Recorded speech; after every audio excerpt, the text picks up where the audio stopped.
राष्ट्रीय पात्रता सह प्रवेश परीक्षा नीट के माध्यम से मेडिकल पीजी 180 सीटों के लिए काउंसलिंग की प्रक्रिया शुरू हो गई है। प्रदेश में काउंसलिंग में शामिल होने वाले स्टूडेंट के लिए कॉलेज में दाखिले के 9 से 15 फरवरी के बीच नीट पीजी काउंसलिंग का दूसरा चरण चल रहा है। दाखिले के लिए अंतिम तारीख 21 फरवरी रखी गई है।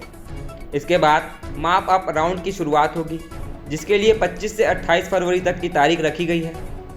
माप अप राउंड के जरिए सेलेक्ट होने वाले छात्रों के दाखिले के लिए 2 मार्च तक की तारीख रखी गई है। All India NEET PG counselling 12 जनवरी से शुरू होगी। छत्तीसगढ़ के जितने मेडिकल कॉलेजेस हैं, इसमें पीजी की सीट्स के लिए, एमडी एमएस की सीट्स के लिए काउंसलिंग प्रक्रिया शुरू हो गई है और अब इसका फर्स्ट राउंड लगभग कंप्लीशन की ओर भी है। और इसमें जितनी भी सीट्स जितने कॉलेजेस की होती हैं, उसकी 50% सीट्स ऑल इंडिया कोटा की होती है, जिसमें ऑल इंडिया से एडमिशन्स ऑल इंडिया के कैंडिडेट्स आते हैं, जिसमें किसी भी स्टेट के कैंडिडेट्स आ सकते हैं, चाहे वो हिमाचल प्रदेश के हो या केरला के हो या वेस्ट बंगाल के हो या आसाम के हो। बाकी जो 50% सीट्स होती हैं वो हमारे छत्तीसगढ़ स्टेट के लिए होती है। उसका हम रिजर्वेशन पॉलिसी के हिसाब से उसका डिस्ट्रीब्यूशन करते हैं। EWS कोटा के लिए होता है, ST कैटेगरीज़ के लिए, SC के लिए, OBC के लिए, और ST में भी एक स्पेशल ST कैटेगरी भी जिनको 2% का रिजर्वेशन दिया जाता है। और क्योंकि सब्जेक्ट्स बहुत होते हैं इसमें, मेडिसिन से लेकर एनाटॉमी, फिजियोलॉजी और सर्जरी और ophthalmology, ENT, radiotherapy, radio diagnosis से 12-15 सब्जेक्ट्स होते हैं, जिसमें इन सीटों का डिस्ट्रीब्यूशन किया जाता है।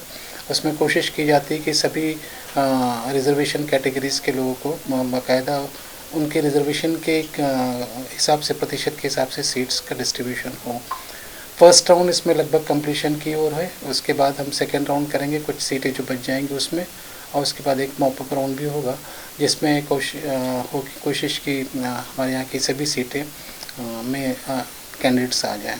ये सिर्फ शासकीय महाविद्यालयों के लिए नहीं है, बल्कि निजी महाविद्यालय, निजी चिकित्सा महाविद्यालयों के भी कुछ सीट्स हैं, उसके लिए भी हमने काउंसलिंग की हुई है। उसके लिए भी जैसे रायपुर का रिम्स है, रायपुर इंस्टीट्यूट मेडिकल साइंसेस है, और शंकराचार्य इंस्टीट्यूट का मेडिकल साइंसेस है जो भिलाई में स्थित है।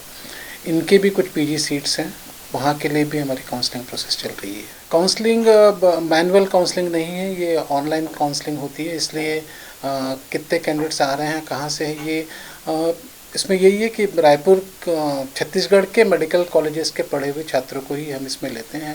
उसके अलावा यदि छत्तीसगढ़ के मेडिकल कॉलेज से पढ़े हुए छात्रों से सीटें नहीं भरती हैं, तो फिर हम ये करते हैं दूसरे राज्यों के से आए हुए कैंडिडेट्स को भी इसमें लिया जा सकता है, क्योंकि हमारी कोशिश रहती है कि कोई भी सीट बेवजह खाली ना जाए, उसमें कोई ना कोई कैंडिडेट आ जाए तो ज़्यादा अच्छा होगा। बहुत महत्वपूर्ण पीजी सीट्स होती हैं, इसलिए ये प्रक्रिया अपनाई जाती है। लेकिन इसमें हमारी कोशिश होती है कि छत्तीसगढ़ के विद्यार्थियों को जिन्होंने छत्तीसगढ़ के चिकित्सा महाविद्यालय में पढ़ाई की है, MBBS किया है, उनको प्राथमिकता दिया जाए, उन्हें हम फर्स्ट प्रेफरेंस देते हैं। उसके बाद ही फिर दूसरे इस राज्यों के कैंडिडेट्स को इसमें प्राथमिकता दी जाती है। तो मेरिट बेसिस पे, मेरिट जो प्रावीण्य सूची बनती है, प्रावीण्य सूची में जो ऊपर के टॉप के रैंकिंग के लोग होते हैं, उन्हें ही एडमिशन दिया जाता है। अब ये फर्स्ट राउंड के बाद सेकेंड राउंड, और ये उसके बाद कुछ सीटें यदि बन जाती है तो मॉप अप राउंड होगा। हमारी कोशिश होगी कि ये फरवरी माह के अंत तक हम ये पूरी प्रक्रिया संपन्न कर लेंगे।